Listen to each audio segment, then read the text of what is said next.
topic is the economic benefit of foreign or international students to the economy of the United States and especially the economy of Tennessee.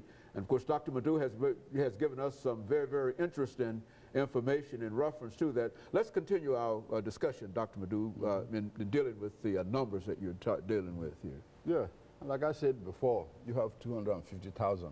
So, you know, foreign exchange program, you know, students going overseas to study from the United States. That's a very large number. You know, that's the largest number really of any other country sending students abroad. Some people might say, well, it's a small number, but it's not. You know, even if you look at the statistics I gave you, China, you know, which has a population of almost over 1 billion people, yeah, has 100 and some thousand students sent to the United States. Then compared with about 250,000 American students going outside the country, even though they're not in one country.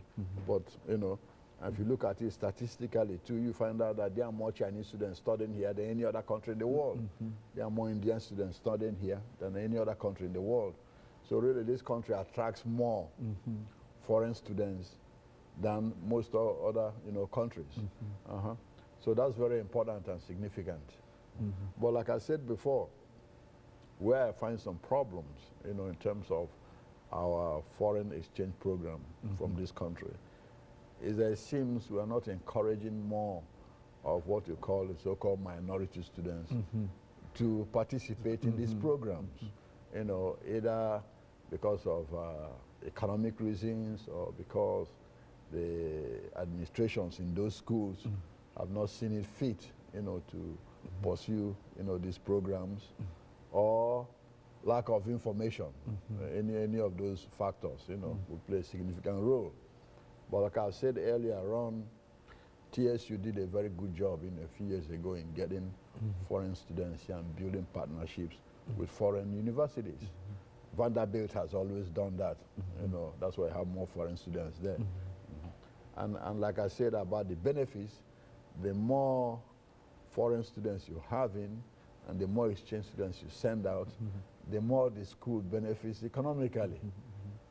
Because a lot of these foreign students pay almost 2-3 times the school fees of, you know. Oh, so generally there's probably a different fee assessment in terms of foreign students. Would that be correct? Absolutely, absolutely. In some schools, you know, the foreign students pay 2 or 3 times what the, you know, average student from that state, the intuition, you know, pays.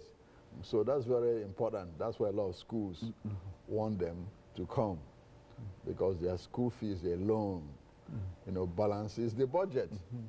A lot of the schools who are having some financial problems, even today, are those who've lost a significant number of foreign students. Yeah, because, for example, after 9/11, you know, with the attendant security crackdown, you know, visas and all this, from 2002 to 2005, you know, there's a significant drop in the number of foreign students coming to the United States, particularly from the Middle East, you know, Saudi Arabia, Turkey, Egypt.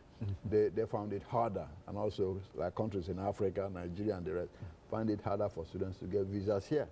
Within those 3 years, when all these security measures were being implemented. So as from 2006, 2007, it started rising up again. So right now, more foreign students are coming in than before, after 9/11. 9/11, you know. Everything went down.